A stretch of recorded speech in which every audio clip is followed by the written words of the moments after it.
chatters.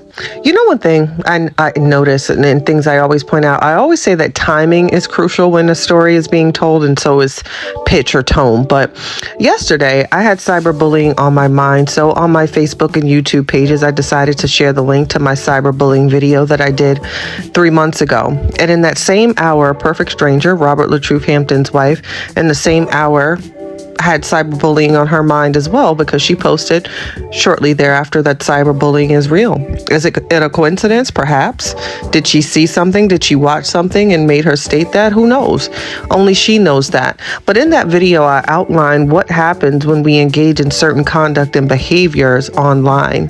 What happens when we release recordings, and what states can you record in without someone's consent? Or what happens when you share certain screenshots? Or is that legal? Is that illegal?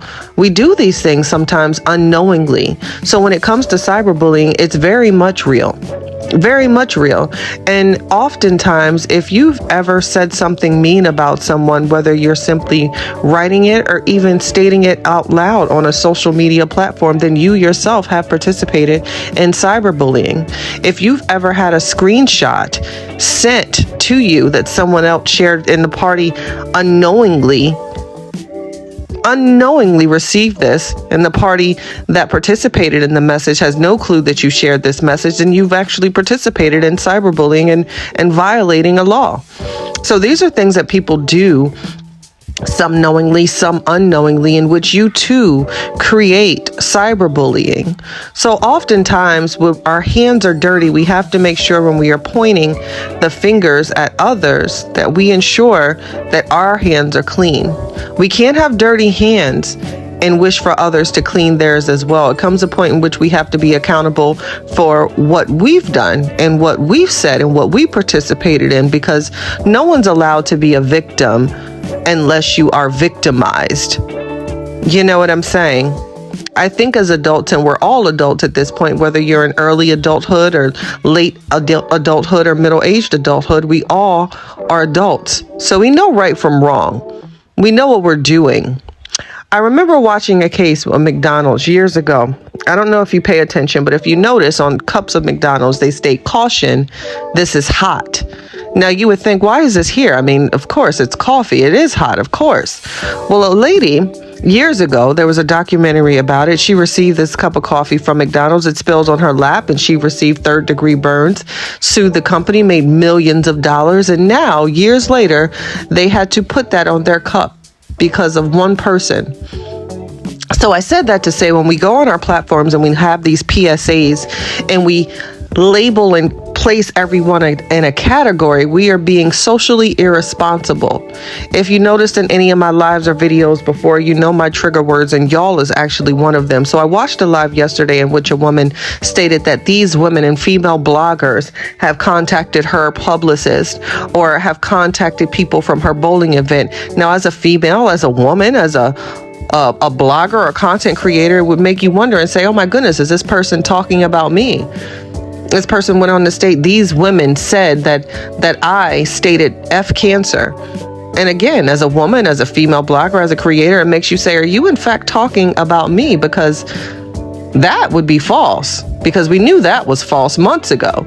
In fact, that woman that made that statement was vindicated in that statement, being proven that she didn't say that. This is why it hasn't been discussed or on platforms, certainly not mine. But when you make these general statements, when you say they, it makes you wonder, who exactly are you speaking to?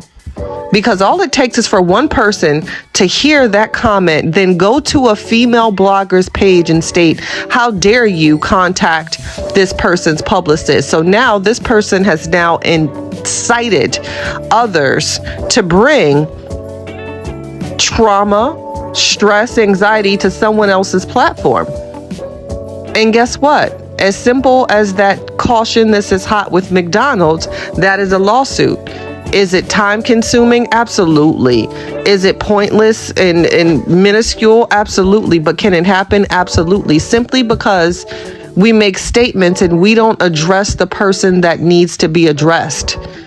We can't always generalize everyone. We can't always categorize everyone because not everyone's going to fit in the box. There are some people that think outside the box, and there are some people that are outside the box. So if you're going to have PSAs or you have these moments and you have an issue with a party, address that person, at that person, and say their name. Because not everyone participates or engages in certain behavior. And guess what? These thoughts are my thoughts alone, and no other creator should be held accountable for something that I said, because they might not share my sentiment. And it's a major disservice for anyone to be categorized simply because someone else has a statement or a view. They might not share my view. And that's fine. And that's why they deserve respect. And I might not share theirs. But at the end of the day, we are individuals. So to anyone, if you have an issue with someone, address that person. That's great. That's accountable. That's what you do. Because if not, then you yourself has just contributed to cyberbullying by being aloof or elusive. So is it really worth it at the end of the day? Probably not. You know, to each his own. So moving forward, hopefully people, if you have an issue with a party, you can address that party. We can normalize not making general statements such as they or y'all, and address the person that you heard say something or did something, and that person only. Because no one's the same. We're all individuals in this world. I respect the opinion of everyone, even if I disagree, because guess what? That's their opinion and that's their right.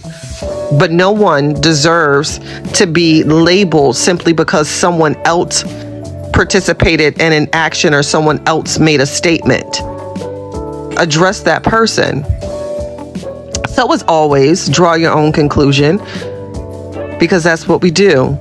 And stay tuned, and hopefully you stick around and watch my other videos, because in other news, real news, we now have 2 minorities that have both gone missing on boats under the age of 25, in which I will shed light on that in my next video. As always, make sure to like, comment, follow, and subscribe, chatters. I thank you for the support.